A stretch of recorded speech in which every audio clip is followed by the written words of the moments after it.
আচ্ছা, এই পিডিএফটা তোমাদের দেখার পর থেকে তোমরা নিশ্চয়ই দেখেছো, এই পিডিএফটা আশা করছি এতক্ষণ সবাই দেখে ফেলেছো। এবং বিষয়টা হচ্ছে এই পিডিএফটা পাওয়ার পর থেকে তোমরা প্রচুর জন আমাকে মেসেজ করেছো যে অ্যাকচুয়ালি বিষয়টা কি, পরীক্ষা কি তাহলে কি পোস্টপন হচ্ছে, পরীক্ষা কি হবে না, বা পরীক্ষা কি পিছবে। দেখো পুরো বিষয়টা আমি আজকে তোমাদের ক্লিয়ার করে দেবো। এই পিডিএফটা নিয়ে অনেক রকমের নানা প্রশ্ন অনেকের মধ্যে এসেছে, বিশেষ করে এই জায়গাটা তোমরা যদি দেখো, এখানে অর্ডার কপি, এটা এখানে লেখা আছে further process of selection shall be postponed accordingly. তো পুরো বিষয়টা কি আমি তোমাদের বলছি, প্যানিক হওয়ার কিচ্ছু নেই, ঠিক আছে। ওয়েট করে একটুখানি, আমি তোমাদের এই পিডিএফটা ছোট ছোট করে পয়েন্ট পয়েন্ট করে ভেঙে বাংলাতে লিখে রেডি করেছি, এবং সেখানে অ্যাকচুয়ালি কী বলতে চেয়েছে আজকে রায়, মেন বিষয়টা কি আমি চলো তোমাদের সেটা দেখাচ্ছি। জাস্ট পিডিএফটা দেখে নিলাম, আজকের ভিডিওতে তোমাদের এই পিডিএফ রিলেটেড এবং পরীক্ষাটা ফিস হচ্ছে কিনা সব প্রশ্নের উত্তর আজকে আমি তোমাদের এই ভিডিওতে দেবো। তাই বলছি একটুখানি ওয়েট করে যাও, বেশি টাইম নেবো না, 4-5 মিনিটের মধ্যে আশা করি বিষয়টা ক্লিয়ার করতে পারবো, ঠিক আছে। এবার আমি তোমাদের একটা পিপিটি রেডি করেছি, সেখানে নিয়ে যাচ্ছি। তো বিষয়টা হচ্ছে তোমাদের পরীক্ষা পিছ হচ্ছে কিনা একটা বড় প্রশ্ন অনেকের মধ্যে জেগেছে, বা পরীক্ষাটা হবে কিনা, চলো সেই বিষয় নিয়ে আজকে তোমাদের ডিটেলসে একটুখানি পুরো যে তোমাদের ডাউটগুলো আছে ক্লিয়ার করে দিচ্ছি আমি। দেখো ফার্স্ট এখানে এই জায়গাটা দেখবে ভালো করে, পিছ হচ্ছে এসএসসি পরীক্ষা। পরীক্ষা কি পিছ হচ্ছে? বড় নির্দেশ সুপ্রিম কোর্টের, সুপ্রিম কোর্ট থেকে কিছু নির্দেশ দিয়েছে। তো অ্যাকচুয়ালি কি হয়েছে বিষয়টা দেখো, এখানে আছে বলছে স্নাতকে 45% নাম্বার পাওয়া চাকরিরত শিক্ষকদের, ঠিক আছে, 2016 সালের নিয়োগ প্যানেল যারা ছিলেন এবং যারা দাগি নন, নতুন নিয়োগ পরীক্ষায় বসতে দেওয়া হোক। তো এখানে তোমরা জানো যে 2016 সালে যেখানে পরীক্ষাটা নেওয়া হয়েছিল, সেখানে পরীক্ষার জন্য এখন যেমন আমাদের 2025-এ যে নোটিশটা জারি করেছিল, সেখানে বলা হয়েছে যে 50% নাম্বার পেতে হবে, বাট সেই সময় 45% নাম্বার ছিল।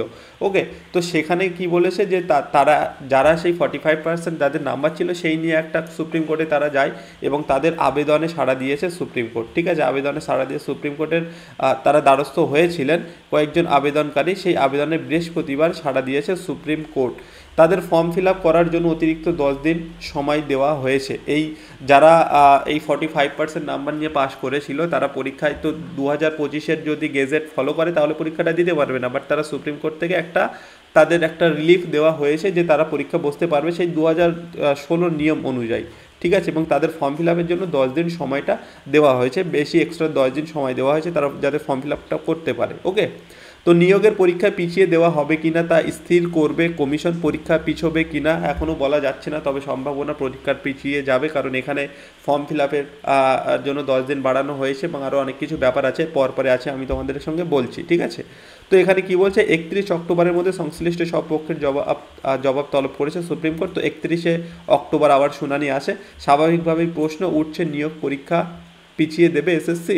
চলো আরও কিছু বিষয় আছে দেখো, কিন্তু আমি যেটা বললাম 2025 সালের নিয়োগ পরীক্ষা বিজ্ঞপ্তিতে স্কুল শিক্ষা দপ্তর জানিয়েছে যে স্নাতকে 50% নাম্বার না থাকলে, বিএড ডিগ্রি না থাকলে তারা পরীক্ষায় বসার সুযোগ পাবে না বলে এটা বিবেচিত হয়েছিল। এরপরেই আদালতের দ্বারস্থ হয়েছিল একাধিক স্কুল শিক্ষক, যাদের ওই 45% নাম্বার ছিল, তারা কোর্টে যায় এবং সেখানে আবেদন করে। ওকে, তো এখানে কি বলছে, চাকরিতে থাকা বৈধ প্রার্থীদের ব্যাপারে যেসব প্রার্থী আগে থেকেই নির্বাচিত, যারা আগে থেকেই নির্বাচিত অর্থাৎ যারা আনটেন্ড, ঠিক আছে, যারা আনটেন্ড মানে যাদের মানে দুর্নীতির সঙ্গে নাম জড়ায়নি, তাদের চাকরি 31/12 পর্যন্ত তো বহাল থাকছে। এটা আমরা আগেও দেখেছিলাম, আগেও জেনেছিলাম যে এই বছরে সেই ডেট পর্যন্ত থাকছে, ঠিক আছে।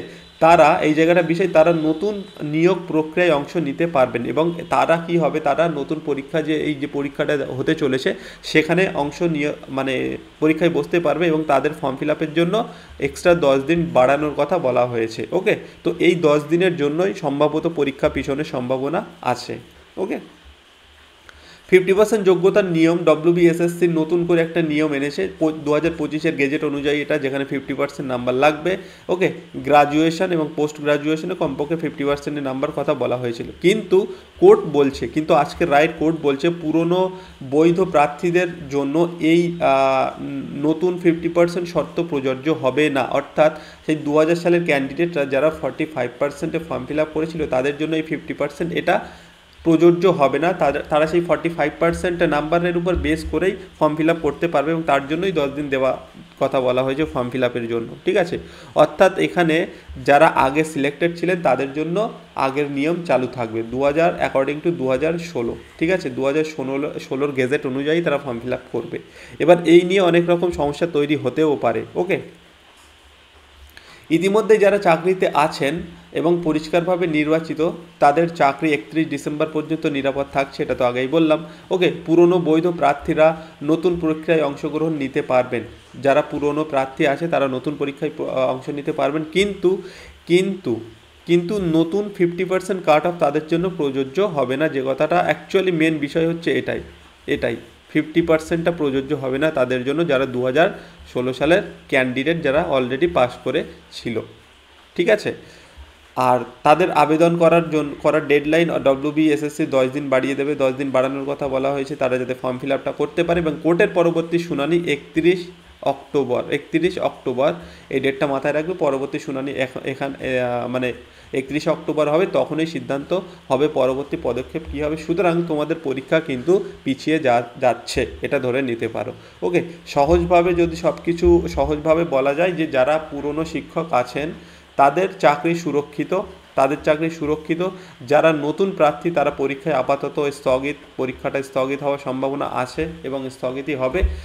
এবার তার মানে এই নয় যে পরীক্ষাটা হবে না, ঠিক আছে, পরীক্ষাটা হবে, হয়তো একটু পিছিয়ে যাবে তোমাদের জন্য। এবং যেহেতু সামনে পুজোও আছে, হয়তো পুজোর পরেও হতে পারে। ওকে, তো খুব তাড়াতাড়ি এই নিয়ে আমরা SSCর তরফ থেকে কোনো একটা নোটিশ পাবো আশা করছি। হয়তো সেখানে তারা সব কিছু জানাবে যে পরীক্ষাটা পিছিয়ে যাবে নাকি হবে। আশা করি পরীক্ষাটা পিছিয়ে হবে। ঠিক আছে, সব কিছু এখন কোর্টের হাতে। 31 অক্টোবরের পর নতুন দিশা পাওয়া যাবে। তো 31 অক্টোবরের নতুন শুনানি আছে, তারপরেই দেখা যাবে কি অ্যাকচুয়ালি বিষয়টা। তো যে অ্যাকচুয়ালি PDFটা দিয়েছে সেখানে কিছুই না, জাস্ট বলা হয়েছে 2016-তে যারা ছিল, যারা যাদের পরীক্ষাটা দিতে পারে, সেই 2016 নিয়ম অনুযায়ী 45%-এ তারা ফর্ম ফিল আপ করতে পারবে।